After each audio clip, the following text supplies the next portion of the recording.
দেখো বন্ধুরা, আজকে এই ভিডিওটা যদি অন্য আইডি থেকে করতো, হয়তো সেখানে লাইক লাখ ভিউ হতো।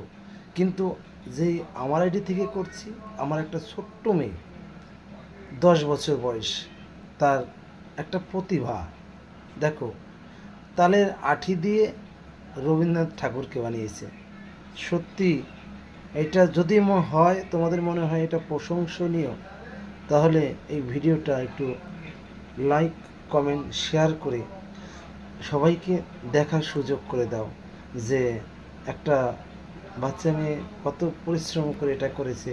হয়তো তার পরিশ্রমের মূল্য তোমরা একটু যেন ওর এই দ্বিতীয়বার এই ধরনের কিছু করার মানে অভিজ্ঞতা থেকে এবং ভালো কিছু করার উৎসাহটা বেড়ে যায়। কি বন্ধুরা, লাইক কমেন্ট শেয়ার করবে তো?